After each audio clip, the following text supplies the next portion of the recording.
हाल ही में वर्ल्ड की second largest crypto exchange FTX valuation around $32 billion 2 हफ्ते के अंदर अंदर बैंकरप्ट हो गई और अपने साथ साथ ले बैठी अपनी सिस्टर कंपनी एलामीडा रिसर्च और 130 प्लस और एफिलिएट कंपनीज को भी सबकी सबने 11 नवंबर को बैंकरप्सी फाइल की है। और इस पूरे मेस के लिए मेनली रिस्पॉन्सिबल है सैम बैंकमैन-फ्रीड, उनकी गर्लफ्रेंड कैरोलिन एलिसन और इन्हीं के कुछ young colleagues.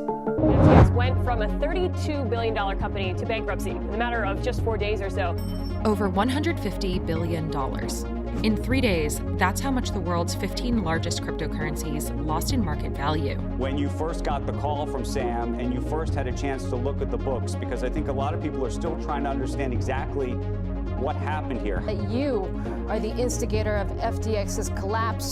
FTX, the big exchange, has filed for Chapter 11 bankruptcy. He lied to his users, he lied to his investors, he lied to his employees, and he also lied to regulators all around the world. दरअसल Sam ने साल 2017 में start की एक company एलामीडा research, जहां पे इनका primary focus था आर्बिट्राज ट्रेडिंग के थ्रू प्रॉफिट कमाना। ये मेनली बिटकॉइन को यूएस में लोअर प्राइस पर खरीदकर जापान में जहां प्राइस ज्यादा होता था वहां बेच देते थे और ऐसे में आर्बिट्राज ट्रेडिंग से वो एक टाइम पे 20 से 25 मिलियन डॉलर तक मूव कर पा रहे थे। अपने बिजनेस को आगे बढ़ाते हुए सैम ने 2019 में लॉन्च की FTX एक्सचेंज और उसी का एक नेटिव टोकन FTT। 2020 के एंड तक जब बिटकॉइन बियर मार्केट से वापस रिवाइव कर रहा था, तब सैम ने एलामीडा रिसर्च का पूरा focus risk free arbitrage trading से हटाकर हाईली रिस्की लेवरेज ट्रेडिंग की ओर शिफ्ट कर दिया, क्योंकि over the time arbitrage trading इतनी फ्रूटफुल नहीं रह गई थी और सैम को लगने लगा था कि वो थोड़े से डिफरेंस में ट्रेड करके सिर्फ अपना टाइम वेस्ट कर रहे हैं। इन्होंने बुल मार्केट में खूब पैसा छापा। इवन एलामीडा के ट्रेडर्स को भी one of the best traders कहा जाने लगा, जहां इन्वेस्टर्स को कंसिस्टेंटली 15% तक गारंटीड रिटर्न दे रहे थे। इवन FTX एक्सचेंज भी इतनी सक्सेसफुल रही कि मई 2022 तक ये वर्ल्ड की सेकंड लार्जेस्ट एक्सचेंज बन चुकी थी। अब यहाँ तक तो सब बढ़िया चल रहा था, लेकिन प्रॉब्लम स्टार्ट हुई जब इसी महीने one of the best crypto coins Luna, market cap around $40 billion, unexpectedly crash कर जाता है, जिसमें एलामीडा की बहुत सारी लॉन्ग ट्रेड्स को हैवी लॉस होता है। लूना के डोमिनो इफेक्ट की वजह से पूरी क्रिप्टो मार्केट पर हैवी इंपैक्ट पड़ता है, जिसके चलते काफी सारी crypto companies back to back bankrupt हो जाती है, जिसमें से एक थी वॉयेजर डिजिटल। ये वही कंपनी है जिसमें एलामीडा रिसर्च हाईली इन्वेस्टेड थी और इन सब के चलते धीरे धीरे इन पे लायबिलिटीज पाइल अप होने लगती हैं। अब देखो, बुल मार्केट में तो सारी ही कंपनीज ग्रो करती हैं, लेकिन रियल टेस्ट होता है बियर मार्केट में। तब पता चलता है कौन कितने पानी में है। और यहाँ पे एक फेमस कोट फिट बैठता है, what makes you a hero in bull markets kills you in bear markets. Multiple losses की वजह से एलामीडा की मुश्किलें खत्म होने का नाम ही नहीं ले रही थी कि इतने में अगस्त 2022 में इनके CEO Sam Trabucco unexpectedly resign कर देते हैं और फुल फ्लैश CEO की फॉर्म में सामने आती है सैम की girlfriend Caroline Ellison. But was she competent enough? Yeah, absolutely could pull it off without my math degree. Use very little math. Use a lot of elementary school math. Being comfortable with risk is very important. We tend not to have things like stop losses. I think those aren't necessarily a great risk management tool. Trying to think of a good example of a trade where I've lost a ton of money. Well, I don't know. I probably don't want to go into specifics too much with that. Well, लगता तो नहीं है, या फिर समझ रहे हो ना? खैर, इतने लॉसेस के बाद भी आउट ऑफ द ब्लू ये सरवाइव कर जाते हैं, लेकिन ज्यादा टाइम तक नहीं। और इनका डाउनफॉल स्टार्ट होता है जब 2 नवंबर को कॉइनडेस्क अपने एक आर्टिकल के थ्रू एलामीडा रिसर्च की बैलेंस शीट पब्लिश करता है, जिसमें रिवील होता है एज ऑफ जून 30 एलामीडा के $14.6 बिलियन एसेट्स में से 40% यानी अराउंड $5.8 बिलियन सिर्फ और सिर्फ FTT टोकन्स की फॉर्म में है। यहाँ पे कुछ कैलकुलेशंस के थ्रू बताता हूँ कि ये इतना शॉकिंग क्यों है। एज ऑफ जून 30 FTT का प्राइस था $25 और इनकी टोटल सप्लाई है 328 मिलियन टोकन्स। तो $5.8 billion worth of FTT tokens FTT की टोटल सप्लाई का मोर देन 70% बनते हैं। यानी एलामीडा रिसर्च के पास FTT की मोर देन 70% होल्डिंग थी। अब क्योंकि ये हमेशा से क्लेम करते हैं कि FTX और एलामीडा रिसर्च दोनों इंडिपेंडेंट ऑर्गेनाइजेशंस हैं, तो 70% सप्लाई एलामीडा रिसर्च के पास होना इन दोनों कंपनीज की सॉल्वेंसी पे बहुत बड़ा क्वेश्चन उठाता है। इन दोनों कंपनीज का सप्लाई का इतना बड़ा पोर्शन कंट्रोल करना इसलिए रिस्की है क्योंकि कोई भी बड़ा प्लेयर जब चाहे जैसे चाहे एफटीटी के प्राइस को मैनिपुलेट कर सकता था।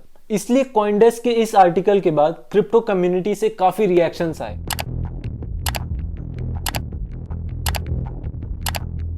How can you support a guy whose middle name is Bank? और इनमें से एक था world's number 1 crypto exchange Binance के सीईओ सीजी का, जिनके एक ट्वीट ने सैम के पूरे एम्पायर को हिला दिया। 6 नवंबर को इन्होंने ट्वीट में कहा कि रीसेंट रेवलेशंस के चलते ये अपनी total FTT holdings around $530 million worth tokens liquidate करने जा रहे हैं, यानी ओपन मार्केट में डंप करने जा रहे हैं। एक्चुअली सैम ने जब FTX लॉन्च करी थी तो सीजी ने अर्ली इन्वेस्टर के तौर पर उसमें 20% इक्विटी एक्वायर करी थी, लेकिन जब कुछ टाइम बाद दोनों के रिलेशंस खराब होने लगे तो सैम ने उसी 20% इक्विटी को वापस खरीदकर सीजी को $2.1 billion in the form of BUSD and FTT tokens दे दिए। और सीजी अपने ट्वीट में इसी FTT होल्डिंग की बात कर रहे थे। इस एक ट्वीट के बाद एक चेन रिएक्शन स्टार्ट हो गई।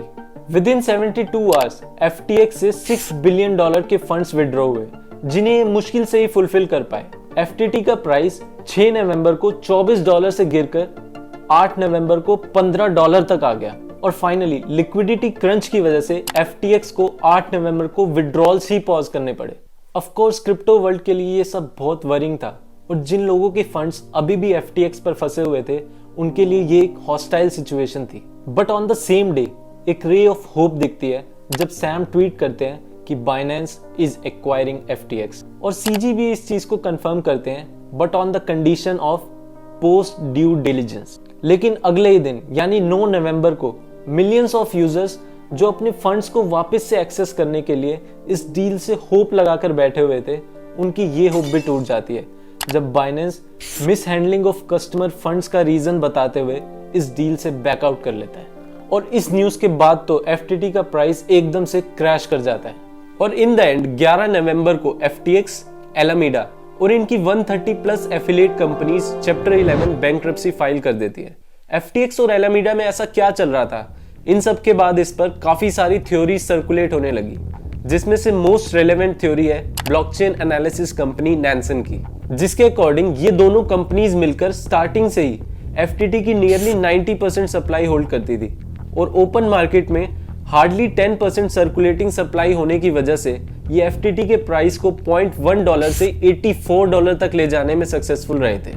और इसी इन्फ्लेटेड प्राइस और in hand huge amount of supply का एलामीडा यूज करता था लेंडर्स से हैवी अमाउंट ऑफ लोन लेने में, जिसे फर्दर इन्वेस्टमेंट्स और लेवरेज ट्रेडिंग में यूज करते थे। इनकी ये स्ट्रैटेजी बुल मार्केट में तो काफी बढ़िया चली, लेकिन लूना क्रैश के टाइम पे जब एलामीडा को ट्रेड्स में काफी लॉस हुआ तब ये लिक्विडिटी क्रंच फेस करने लगे। और एट द सेम टाइम जब काफी कंपनीज बैंकरप्ट भी हो रही थी तो लेंडर्स भी इन्हें लोन देने में काफी कॉशियस होने लगे। इनकी प्रॉब्लम्स तब और भी बढ़ जाती है जब जिन लेंडर्स से इन्होंने लोन ले रखा था वो भी अपना अमाउंट वापस मांगने लगे, जिससे ये अपने ही बनाए इस वेब में और भी फंसते चले जाते हैं।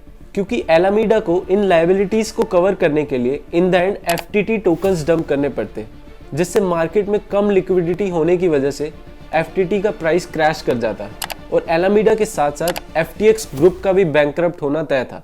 ऐसे में सैम के पास एक लास्ट ऑप्शन बचा था कि क्यों ना FTX पे प्रेजेंट कस्टमर फंड्स को यूज किया जाए।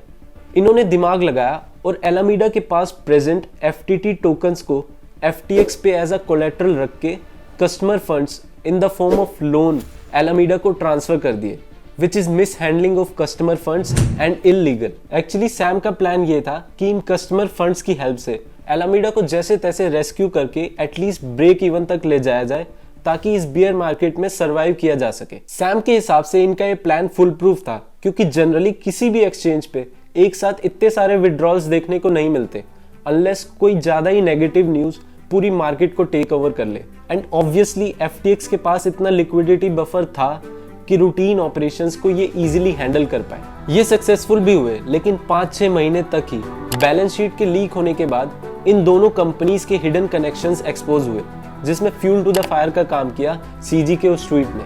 जिसके बाद पैनिक में कस्टमर्स FTX से फंड्स विड्रॉ करने लगे और एक टाइम के बाद जब विड्रॉल प्रोसेस करने के लिए फंड्स नहीं बचे एंड इवन बाइनेंस ने भी डील से बैकआउट कर लिया, तब इन्हें लास्ट में बैंक्रप्सी फाइल करनी पड़ी। FTX की वैल्यूएशन 10 दिन में $32 बिलियन से जीरो हो गई। बैंक्रप्सी प्रोसीडिंग्स को हैंडल करने के लिए जॉन रे को FTX का CEO बनाया गया, जो कि पहले भी ऐसे bankruptcy cases like Enron bankruptcy 2003 handle कर चुके हैं। इन्हें इनिशियल फाइंडिंग्स में पता चला कि FTX की रिकॉर्ड कीपिंग काफी पुअर थी।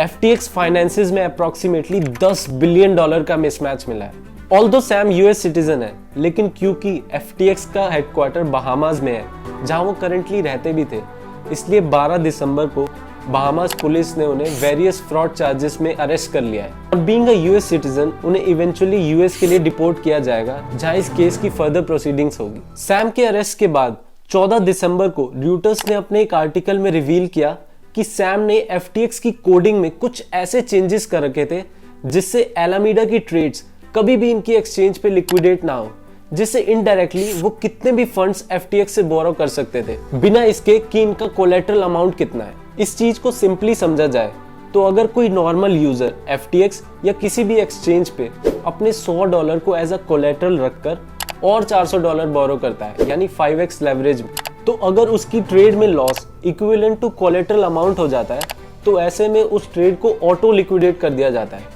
लेकिन ऐसा FTX पर एलामीडा के केस में नहीं होता था, जिससे वो नेगेटिव बैलेंसेस में भी अपनी ट्रेड को कंटिन्यू रख पाते थे। FTX के फॉलोआउट के बाद ऑफ कोर्स क्रिप्टो मार्केट में डर तो है ही, पर ऐसे में जरूरी है कि क्रिप्टो में ट्रांसपेरेंसी को स्ट्रेंथन किया जाए। कुछ ऐसे स्टैंडर्ड्स जैसे प्रूफ ऑफ रिजर्व्स को अडॉप्ट किया जाए, जिससे हर प्लेटफॉर्म की इंडिपेंडेंट थर्ड पार्टी ऑडिट के बाद ये ट्रांसपेरेंट किया जाए कि वो कितने एसेट्स होल्ड करते हैं और क्या वो इनफ है कि वो क्लाइंट्स के बैलेंसेस को कवर कर पाए। तो ये थी FTX और एलामीडा की not so simple love story. I hope video आपको पसंद आई होगी। अच्छी लगी तो वीडियो को लाइक करें और चैनल को सब्सक्राइब करें।